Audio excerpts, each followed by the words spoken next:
Dear students, आज की video में हम पॉलिटिकल साइंस की फर्स्ट बुक का लेसन 3 लेजिस्लेटिव विधायिका की तीसरी वीडियो देखेंगे। इससे पहले आप 2 वीडियो देख चुके हैं।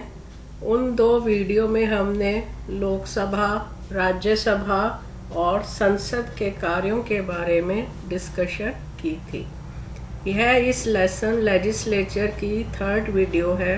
इस वीडियो में हम बिल्स एंड लॉ, बिल और कानून के बारे में पढ़ेंगे। मतलब बिल क्या होता है, कानून क्या होता है, बिल कैसे बनता है, कानून कैसे बनता है, इसके बारे में पढ़ेंगे। जिन स्टूडेंट्स ने पहली 2 वीडियो नहीं देखी हैं वो पहले देख लें, जिससे इनको वो 3rd वीडियो समझ आ सके। बिल क्या होता है? बिल वो नहीं है जब आप रेस्टोरेंट में जाते हैं या कपड़े खरीदने जाते हैं तो आपको जो बिल दिया जाता है। मेंबर ऑफ पार्लियामेंट, सांसद पार्लियामेंट में एक विषय प्रस्तुत करता है, इसे बिल कहा जाता है। एमपी संसद में जो विषय प्रस्तुत करते हैं उसे बिल कहते हैं या विधेयक कहते हैं। बिल कई प्रकार के होते हैं। Government bill, private member bill, money bill, non money bill, ordinary bill, constitution amendment bill. Private bill जो होते हैं उनको मिनिस्टर नहीं प्रस्तुत करते। अगर कोई व्यक्ति मिनिस्टर नहीं है, मतलब ऑर्डिनरी मैन है, वो संसद में कोई विषय प्रस्तुत करता है तो उसको हम प्राइवेट बिल या निजी विधेयक कहते हैं। अगर कोई बिल किसी मंत्री के द्वारा प्रस्तुत किया जाता है तो उसे हम गवर्नमेंट बिल या सरकारी बिल कहते हैं। अगर कोई बिल आम जनता के द्वारा प्रस्तुत किया जाता है तो हम उसे ऑर्डिनरी बिल या साधारण बिल कहते हैं।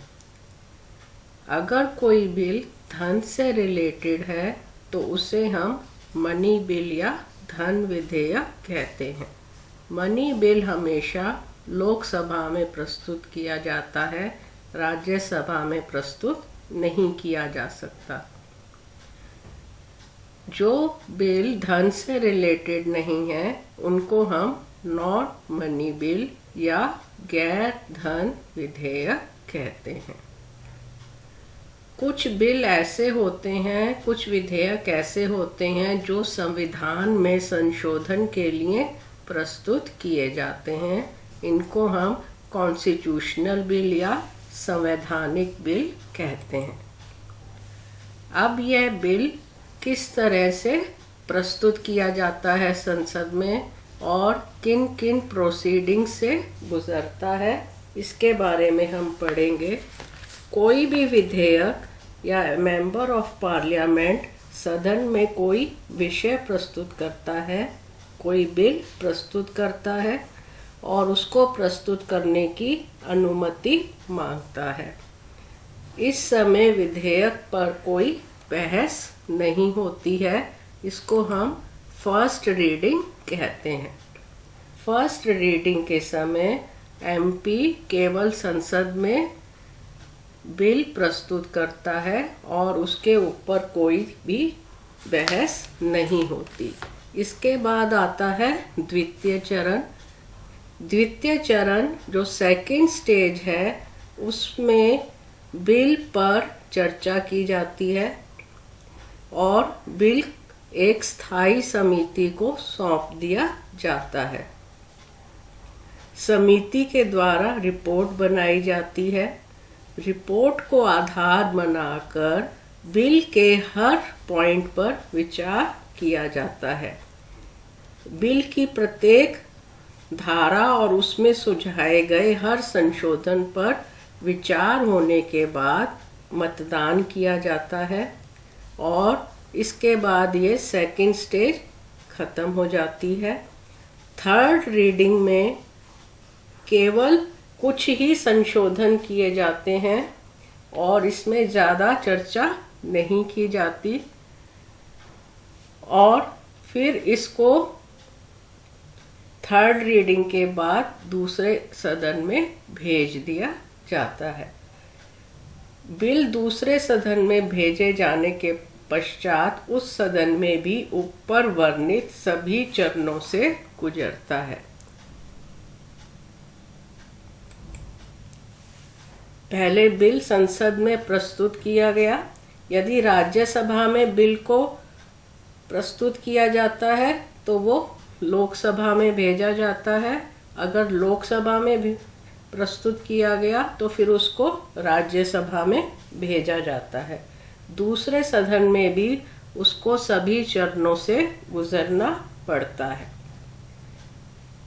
यदि दूसरा सदन विधेयक को पारित कर देता है तो वो राष्ट्रपति के पास भेज दिया जाता है।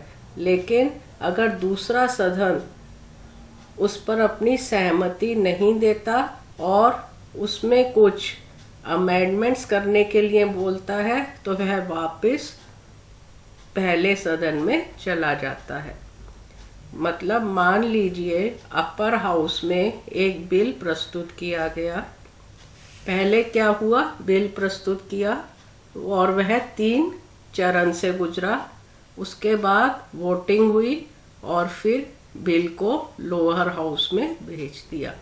लोअर हाउस में भी बिल उन्हीं चरणों से गुजरता है और वोटिंग होती है। अगर लोअर हाउस भी उस बिल से सहमत है तो वो राष्ट्रपति के पास साइन के लिए भेज दिया जाता है। अगर दूसरा सदन लोअर हाउस उससे सहमत नहीं है तो वह बिल अपर हाउस में फिर से चला जाता है। यदि दोनों ही सदन उस बिल से सहमत नहीं होते तो राष्ट्रपति एक संयुक्त बैठक बुला लेते हैं। संयुक्त बैठक की अध्यक्षता लोकसभा का स्पीकर करता है।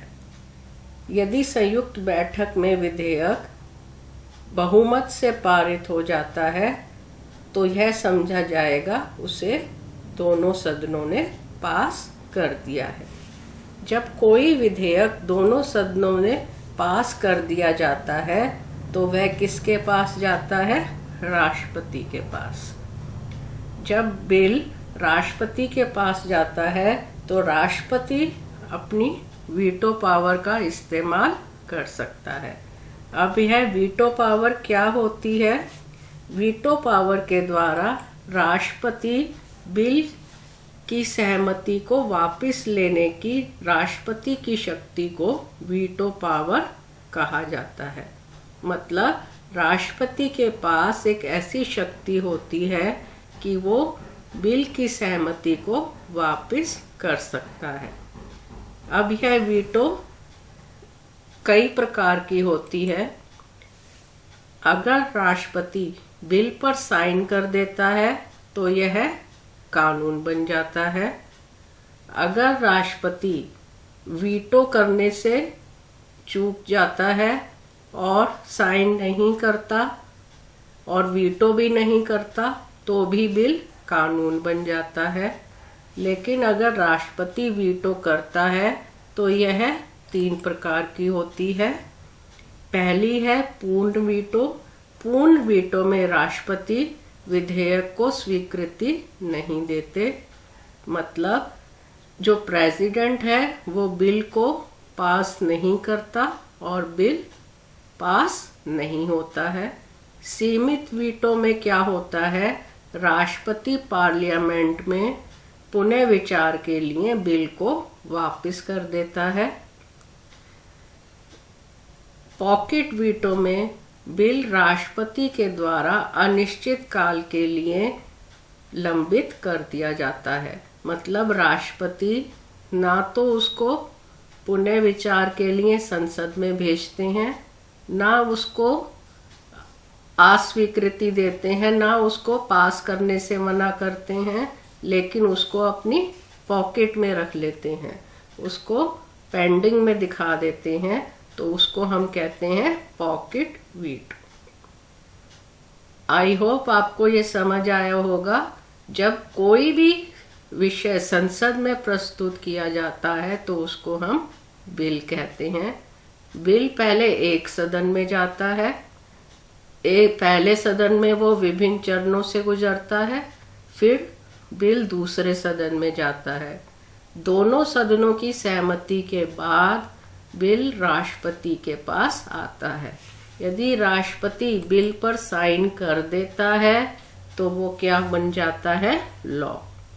लेकिन अगर राष्ट्रपति उस पर साइन करने से भूल जाता है और वीटो भी नहीं करता तो भी वो बिल पास हो जाता है। लेकिन अगर राष्ट्रपति वीटो करता है तो यह वीटो मैंने आपको बताया 3 तरह की है। पूर्ण वीटो मतलब एब्सोल्यूट वीटो, राष्ट्रपति बिल पर अपनी अस्वीकृति दे देते हैं। सस्पेंसिव वीटो मतलब लिमिटेड वीटो, राष्ट्रपति रिकंसिडरेशन के लिए बिल को वापस भेज देता है। पॉकेट वीटो मतलब राष्ट्रपति बहुत लंबे अनिश्चितकालीन समय के लिए बिल को अपने पास रख लेता है। तो राष्ट्रपति के पास ये विशेष शक्ति होती है कि वो बिल को पास करे या नहीं करे। जब राष्ट्रपति बिल पर साइन कर देता है तो वह कानून बन जाता है। आई होप आपको यह समझ आया होगा। Thank you very much.